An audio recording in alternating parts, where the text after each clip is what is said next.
संयोजक और दिल्ली के मुख्यमंत्री अरविंद केजरीवाल की मुश्किलें कम होने का नाम नहीं ले रही हैं।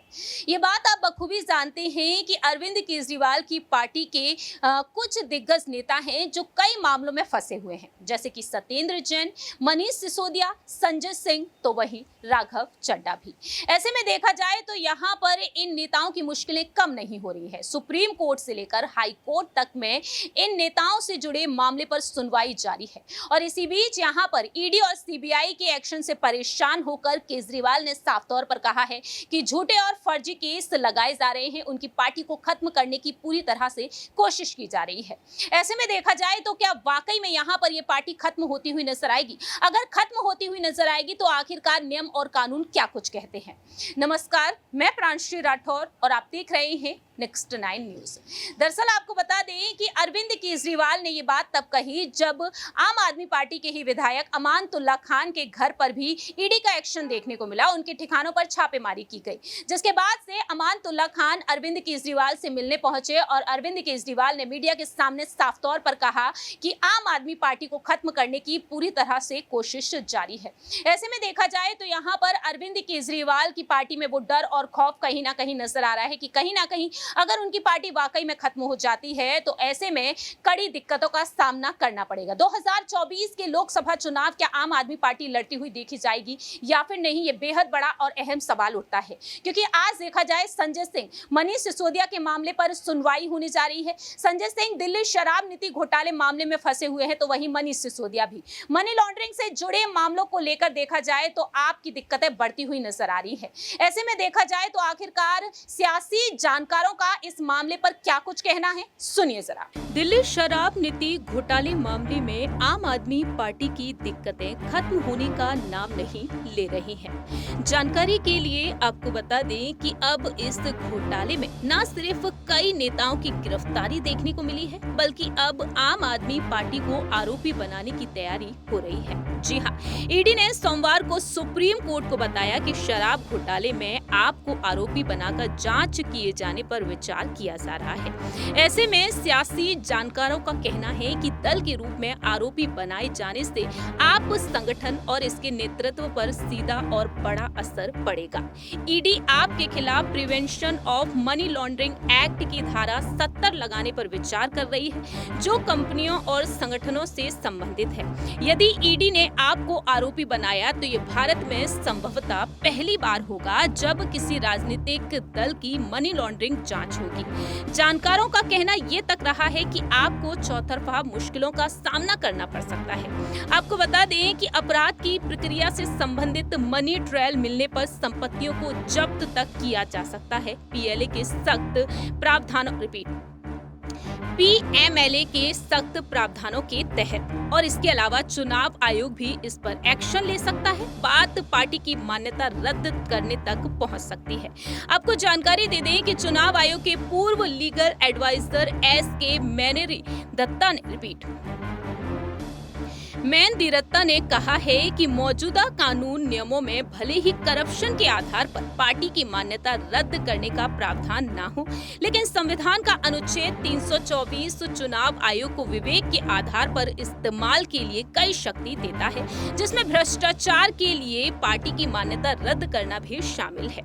और ऐसे में चुनाव कानून के एक विशेषज्ञ ने कहा है कि जैसे किसी विधायक और सांसद की सदस्यता उसके दोषी साबित होने की बात जाती है, उसी तरह से पार्टी की मान्यता भी दोषी साबित होने पर ही जा सकती है। हालांकि जिस तरह उम्मीदवारों को अखबार, टीवी पर विज्ञापन देकर अपने खिलाफ चल रहे केसों की जानकारी सार्वजनिक करनी पड़ती है, उसी तरह चुनाव आयोग भी राजनीतिक दलों के लिए नियम बनाने पर विचार कर सकता है। ऐसे में देखा जाए तो आम आदमी पार्टी की मुश्किलें अब और भी ज्यादा बढ़ती हुई नजर आ सकती हैं।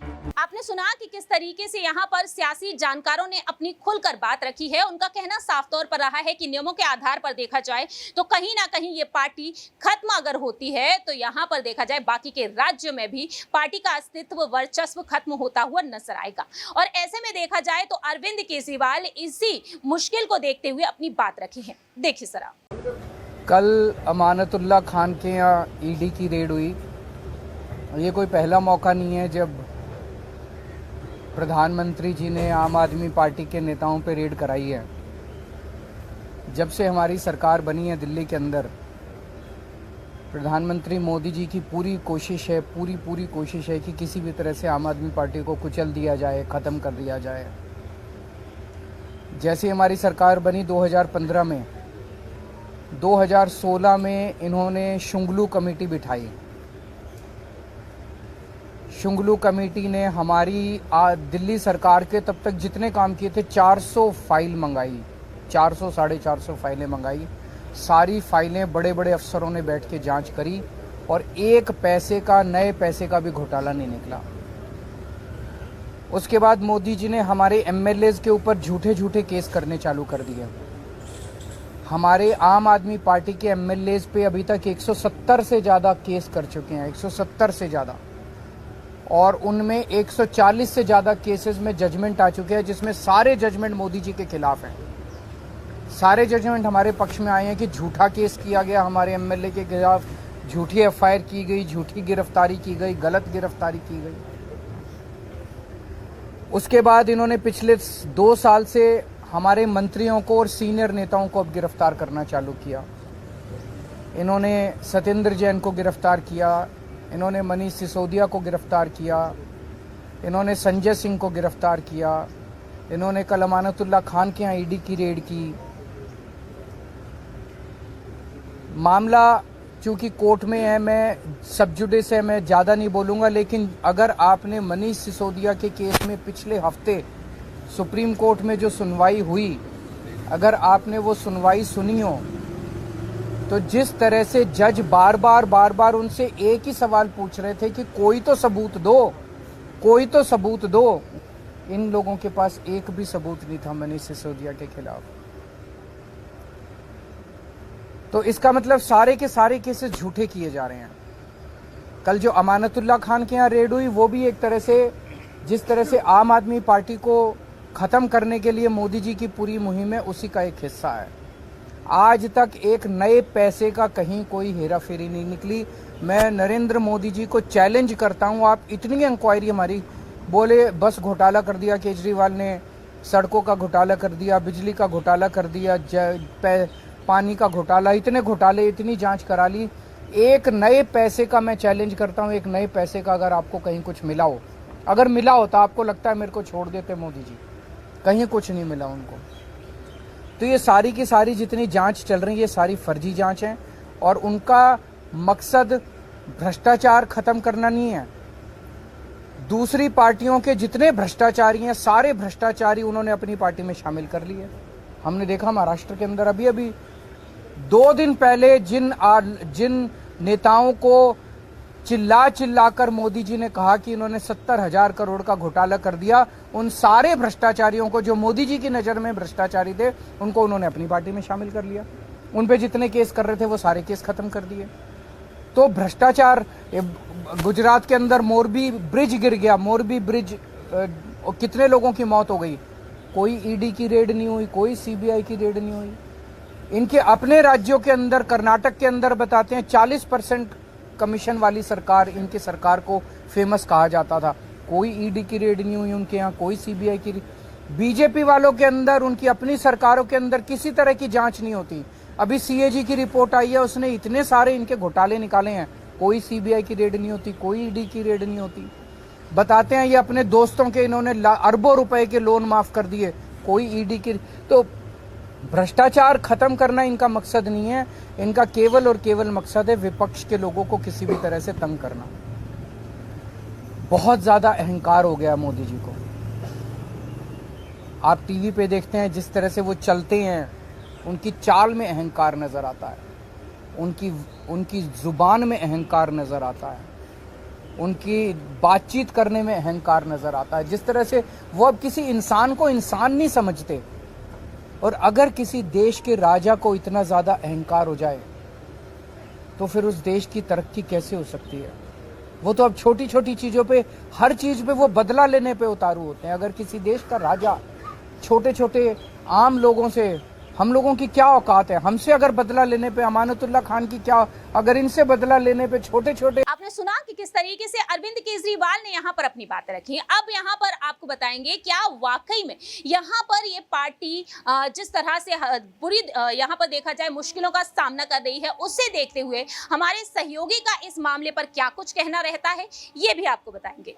तो इसी मुद्दे पर बात करने के लिए हमारे साथ मौजूद हैं हमारे सहयोगी अक्षय, जिनसे हम जानना चाहेंगे कि ईडी के एक्शन पर उनका क्या कुछ कहना है और क्या कुछ वह कहना चाहेंगे चुनाव आयोग को लेकर, क्योंकि अब यहाँ पर यह कहा जा रहा है कि चुनाव आयोग भी कहीं ना कहीं इस मामले में दखल दे सकता है, क्योंकि अब देखा जाए तो ईडी ने आम आदमी पार्टी के खिलाफ यहाँ पर prevention of money laundering act की धारा 70 यहाँ पर लगाने पर विचार कर रही है, जिसके तहत कंपनियों और संगठनों के खिलाफ यहाँ पर कार्रवाई की जाएगी और संपत्तियां तक यहां पर जब्त की जा सकती हैं। और इसको लेकर अक्षय ये भी कहा जा रहा है कि कहीं ना कहीं अब यहां पर संपत्ति जब्त की जाएंगी तो जाहिर है कि आम आदमी पार्टी की जो मान्यता है वो रद्द यहां पर की जा सकती है। चुनाव आयोग का यहां पर दखल देना यहां पर देखा जा सकता है।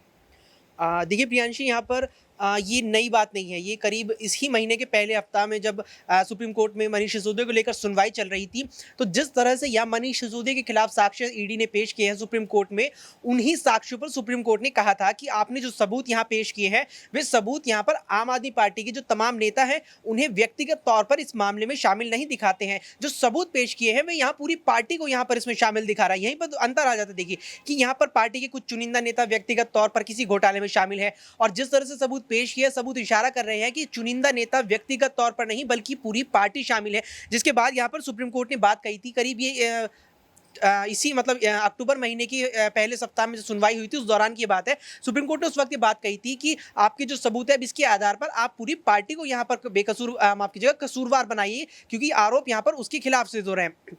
इसी तरह यहाँ पर बीते कल यानी कि जिस तरह से बीते सोमवार यहाँ सुनवाई हुई मनीष सिसोदिया की सुप्रीम कोर्ट में, उस दौरान थोड़ी यहाँ फटकार ईडी को जरूर लगी, लेकिन एक बार फिर से सुप्रीम कोर्ट ने वही बात यहाँ पर दोहराई है कि आपके जो सबूत है उसके आधार पर आप यहाँ पर पूरी पार्टी को यहाँ पर जिम्मेदार बनाइए, जिम्मेदार ठहराइए इस पूरे घोटाले को लेकर। और अब ईडी भी ये बात साफ कर चुकी है कि वो अब यहाँ पर इस मामले में आम आदमी पार्टी को यहाँ पर दोषी सिद्ध करने वाली है। और यहाँ पर पीएमएलए, जिस तरह आपने यहाँ पर जिक्र किया, पीएमएलए की धारा 70 का यहाँ पर इस्तेमाल किया जाएगा। पीएमएलए की धारा 70 के तहत यहाँ पर आम आदमी पार्टी को अब इस मामले में दोषी यहाँ पर ईडी दिखाने वाली है। देखिए होगा क्या, अगर यहाँ पर पीएमएलए की धारा 70 का ईडी अगर प्रयोग करती है और कहीं ना कहीं जांच के बाद जब केस कोर्ट तक चलेगा, कोर्ट में पहुंचेगा, उसके बाद अगर सुनवाई में जब फैसला आता है और अगर फैसला यहाँ पर पीएमएलए की धारा 70 के तहत यहाँ पर अगर आम आदमी पार्टी इस घोटाले में शामिल पाई जाती है तो यहाँ पर उसकी सदस्यता रद्द हो सकती है और इसमें चुनाव आयोग की बहुत बड़ी भूमिका आ जाती है। अगर यहाँ पर पीएमएलए की धारा 70 के तहत आम आदमी पार्टी, यहाँ पर ध्यान दीजिएगा, यहाँ पर गौर करने वाली बात मुझे लगता है ये है कि पार्टी पूरी दोषी पाई जाएगी, यानी कि आम आदमी पार्टी जो एक संगठन है, एक संस्था जो है, ये यहाँ पर दोषी पाई जाती है अगर यहाँ पर, तो चुनाव आयोग पूरी पार्टी की यहाँ पर सदस्यता रद्द कर सकता है, जिससे